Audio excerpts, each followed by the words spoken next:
जय हिंद दोस्तों। वंदे मातरम। आज वीडियो बनाने का मेरा मकसद यही था कि काफी दिनों से चल रहा है। मैं देख रहा हूँ और आप लोग भी देख रहे कि किस तरह से जनता सरकार मोर्चा में पिछले 2 महीनों के अंदर जो गतिविधियां हुई है, ये आप लोग भली भांति जानते हैं। कुछ हमारे साथी सेकंड लेवल की ट्रेनिंग में भी जा करके आए। उसके बाद में महाराष्ट्र में थोड़ा सा जो हमारे सरदार जी है, आनंद भाई, किस तरह से लोगों में गठबाजी करके लोगों में फूट डालने का प्रयास कर रहे हैं। और एक ही टॉपिक पे वो चल रहे हैं कि ये संगठन इस तरह से काम कर रहा है, वो संगठन वैसा कर रहा है। कुछ लोग ऐसा काम कर रहे हैं, कुछ लोग ऐसा काम कर रहे हैं। तो लोगों में मिसगाइड कर करके लोगों को भ्रमित किया जा रहा है। मेरी एक ही रिक्वेस्ट है कि मैंने इससे पहले भी कहा था कि हम सबको एक ही प्लेटफॉर्म पे आना पड़ेगा। अब ये नया टॉपिक लेकर के बार बार मेरे ही नाम से मुझे बदनाम करने की कोशिश की जा रही है, जबकि ऐसा कुछ भी नहीं है। मैंने कहा है कि हर एक व्यक्ति के हम लड़ाई में शामिल रहेंगे और उनको मदद करेंगे, मगर क्या हो रहा है, ये कुछ लोगों को अपने साथ में ले करके बदनाम करने की कोशिश कर रहे हैं। लोगों को धमकाया भी जा रहा है, लोगों को ब्लैकमेल भी किया जा रहा है कि रियाज के खिलाफ आपको बोलना पड़ेगा, रियाज के खिलाफ आपको बोलना पड़ेगा। मेरी एक ही रिक्वेस्ट है आप लोगों से, आज जिस हालत में हम लोग पहुंचे हुए हैं कर्जे को लेकर के, आज कानून भी बदल चुका है। जो आईपीसी था हमारा 1860 का, उसे 1 जुलाई से बदला गया। अब जो धाराएं थी हमारी, उन धाराओं को भी तब्दील किया गया। हमें उसके बारे में समझना चाहिए कि बैंक को हम किस तरह से बैकफुट पे ले जा सकते हैं।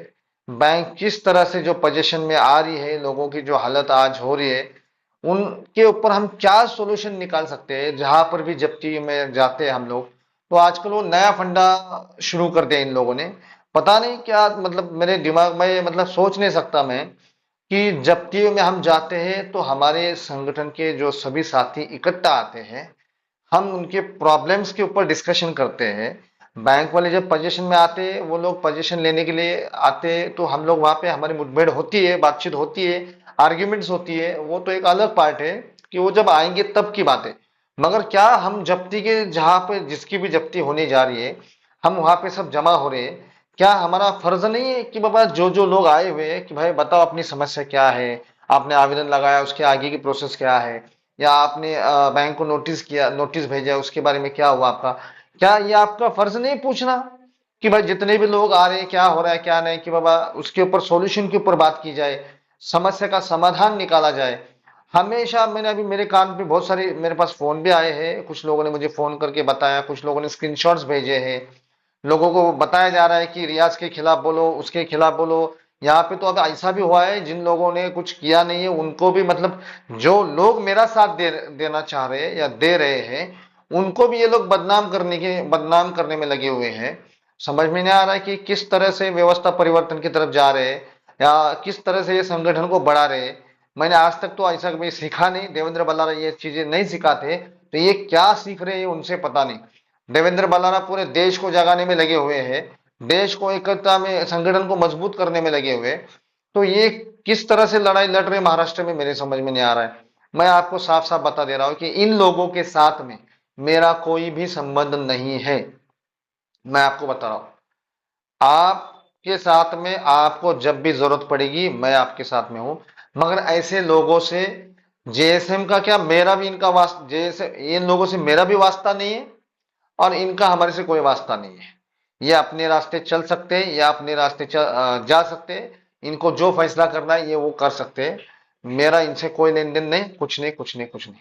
दूसरी बात ये, जब तक हम संगठित थे, जब तक हम ग्राउंड लेवल पे काम कर रहे थे, जब तक हम महाराष्ट्र में घूम रहे थे, दौरे कर रहे थे, तो पब्लिक, जनता समझदार थी और साथ में थी और इकट्ठा थी। जिस दिन से प्रोग्राम हुआ, जो एक नेतृत्व की लड़ाई आई सामने, पता चल रहा था कि भाई हमारा नेतृत्व खतरे में है, तो ये निकल पड़े महाराष्ट्र का दौरा करने में और लोगों को फुसला रहे थे, जा जा करके जगह जगह पर जा जाके कुछ कुछ बातें उन्होंने उल्टी सीधी बोल दी थी उनको, ऐसा अब वो उस टॉपिक पे जाना ही नहीं मुझे। रही बात पैसा लिया है, मेरे पे आरोप लगाया है भ्रष्टाचार का, तो उसके मेरे पास सारे सबूत है किससे कितना आया और कितना खर्चा हुआ। ये इन लोगों को, इन पागलों को या इनको कम अक्ल वालों को मुझे शो करने में कोई इंटरेस्ट नहीं है। मुझे देवेंद्र बल्लारा पूछेंगे, मैं उनके साथ बात करूंगा वन टू वन। मेरे पास पूरा लिखा चिट्ठा है। तो इसके बारे में आप बेफिक्र रहिए। जनता का पैसा जनता पे ही खर्च किया जाता है। महाराष्ट्र में जितने हम घूमे हैं, तो आप अभी समझदार हो कि क्या चल रहा है क्या नहीं। पूना में, क्या महाराष्ट्र में हमने आज तक एक भी पोजीशन बैंक को नहीं दिया है, मगर इनके कुछ हरकतों की वजह से हमारे एक ताई का घर चला गया।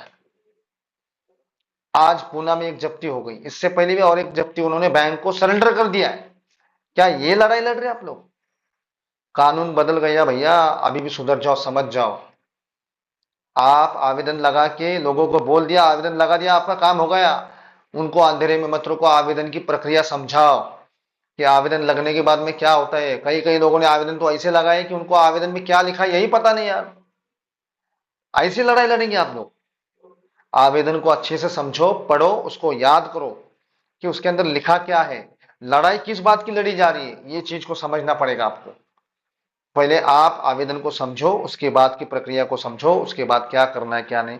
इसके ऊपर हम एक जल्दी से ट्रेनिंग लेने जा रहे हैं, जिसमें आवेदन की प्रक्रिया को समझाया जाएगा और आगे किस तरह से लड़ना पड़ेगा बैंकों के साथ में और क्या करना पड़ेगा। नए कानून की धाराएं आई हुई है, उन धाराओं का इस्तेमाल हम किस तरह से हमारे केस में या हमारे इसमें कर सकते हैं, इसके ऊपर हमें चर्चा करनी पड़ेगी। ना कि जब्ती के जगह पर जाकर के भैया आपने कहां से आवेदन लगाया, किसने लगाया, कितना लिया, भाई आपने कहां से लगाया, भाई क्या किया। ये सब डेटा इकट्ठा करना है तो सेंट्रल टीम को भी बोल देंगे तो वो भी दे देंगे आपको यार। या तो फिर हमको बोल दो कि भाई हर एक व्यक्ति ने, अभी यहाँ पे तो ऐसा हुआ है दलाल बन के पैसे खा चुके लोगों ने। भाई आपका आवेदन लगा है, लाइए पैसा, इतना पैसा 2% 3% दे दो। वो ऊपर से कुछ पैसा लिया, ऊपर भेज दिया, बाकी पूरे जेब में डाल दिया। ये काम कुछ लोगों ने किया है और आज अपनी आवाज में बोलते हैं सच बोलो, मेरे पास सबूत है, ऐसा है वैसा है ये। जब भैया पैसा खाया है ना, तो फिर ठुकराते क्यों हो, डरते क्यों हो झूठ बोलने से? सच बोलो। पैसा खाने के बाद में भी अब किसी का सहारा लेकर के उसके फेवर में बात करना कितना सही है? मेरा एक ही बोलना है, किसने क्या खाया, किसने क्या किया, मुझे उससे कोई इंटरेस्ट नहीं है। और ना ही आज तक मैंने किसी के ऊपर उल्टा इल्जाम लगाया है।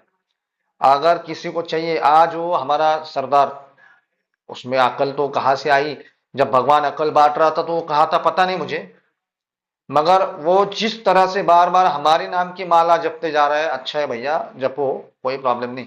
हम भी वही चाहते हैं कि आप हमारे नाम की माला जपो, क्योंकि दूसरा काम आपको आता ही नहीं है, तो आप वही करोगे। और मैं खुद चाहता हूं कि मेरे नाम की माला आप जपो, क्योंकि आपके लिए आपको हमने तैयार किया है। ये समझो, हमारा नाम लेने के लिए हमने आपको ही तैयार किया है, जब जाके आज खड़े हो हमारे सामने। मगर भैया जनता प्रॉब्लम में है, जनता को समझो, जनता की समस्याओं को समझो। ये संगठन में चार लोग अपनी साइड कर लेने से संगठन बड़ा नहीं होता है, उसको पहले समझो। संगठन में लोग इकट्ठा कैसे किए जाते हैं, लोगों की प्रॉब्लम्स के ऊपर सॉल्यूशन कैसा निकाला जाता है, ये चीज को समझो। आपकी वजह से कई सारों के घर जाने वाले, ये मैं आपको आज बता रहा हूं, ये चीज रिकॉर्ड कर लेना। इस वजह से बहुत से लोगों के घर नीलाम भी होंगे और जब्त भी होंगे और वो लोग बेघर भी हो जाएंगे, क्योंकि आपकी स्वार्थी नेतृत्व की लड़ाई आपको जो चाहिए ना महाराष्ट्र में, उसके लिए करो नेतृत्व। मुझे कोई इंटरेस्ट नहीं नेतृत्व में, मुझे इंटरेस्ट है लोगों के प्रॉब्लम्स में।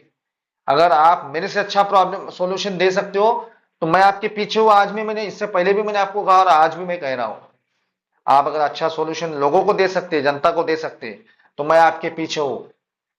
नहीं तो भैया, पब्लिक समझदार है, वो समझती है क्या चल रहा है संगठन में, किस तरह से किस किस लेवल तक गिर के आप बात कर सकते हो ना, ये अच्छी चीज जानती है, सारी पब्लिक जानती है। ये पब्लिक है भैया, सब जानती है। तो समझदार है आप, समझ लिए, समझ जाएंगे आप। बस वीडियो बनाने का कोई मकसद नहीं था, काफी दिनों से जो चल रहा था उसके ऊपर मुझे बात करनी ही थी। जल्दी हम लोग एक प्रोग्राम लेने जा रहे हैं, मैं भी मेरे हिसाब से 3 या 4 घंटे का होगा सेशन, जिसमें हम हर कर्जदार को ट्रेनिंग देंगे कि बैंक के साथ में क्या बात करना है, आवेदन की प्रक्रिया स्टार्ट से लेके एंड तक कैसी रहेगी, उसमें क्या क्या होगा, वो सारी चीजें हम उस कर्जदार को बताएंगे। और बैंकों के साथ में डील क्या होती है, क्योंकि मैं भी समझ सकता हूँ कि हर जगह पॉसिबल नहीं होता है। मतलब अगर मान लो रियाज भाई हर जगह जब्ती में रियाज भाई आएंगे, तो थोड़ा सा वो, मैं इसलिए आपसे माफी चाहता हूँ। हर जगह मेरे लिए भी पॉसिबल नहीं है जाना, मगर ये कर सकते हैं हम, हर जगह हर जिला में हर तहसील में हम एक एक बंदा ऐसा ट्रेन करेंगे जो बैंकों के सामने डट कर खड़ा रहेगा और प्रशासन का मुकाबला करेगा। ये जरूर करूंगा, ये गारंटी देता हूं मैं आपको कि उसे जो नॉलेज चाहिए वो सारा नॉलेज हम देंगे उसमें। तो धन्यवाद फिर से एक बार आप सभी का। और इस वीडियो को कृपया करके ज्यादा से ज्यादा शेयर कीजिए, जो लोग नहीं जानते उन तक भी इस वीडियो को पहुंचाइए। मगर एक ही बोलूंगा कि जनता का दर्द है, यह आपको समझना पड़ेगा और जनता के हित में ही बात करना पड़ेगी। आप अपनी स्वार्थ की लड़ाई को दूर रखकर नेतृत्व या चौधरी बनने का सपना भूल जाइए। चौधरी ऐसे नहीं होता है, ये तो बल्लाराज जी ने भी कहा था मीटिंग में कि आनंद उस लायक नहीं है जो मैं उसको चौधरी बनाऊं। वो बनाए, वो उनका डिसीजन है, मैं उनके डिसीजन पे कोई ऑब्जेक्शन नहीं ले रहा हूं, मगर उस लायक पहले बनो। आप संगठन को मजबूत करो, मजबूत करो, इकट्ठा करो, एक लोगों को जमा करो, ना कि लोगों में फूट डाल करके तोड़ो। जो लोग मेरा साथ दे रहे, आप उनको भी बहला रहे हो, भ्रमित कर रहे हो, उनके ऊपर भी आप उनको आरोप, गलत गलत सलत आरोप लगा के उनको आप बदनाम कर रहे हो। धन्यवाद दोस्तों, इस वीडियो को ज्यादा से ज्यादा शेयर कीजिए और जो भी कर्जदार हमारे लोग पीड़ित है उनसे नीचे दिए गए नंबर पे आप संपर्क कर सकते हैं। उनकी मदद अवश्य जनता सरकार मोर्चा की तरफ से करेंगे हम लोग। जय हिंद, जय भारत।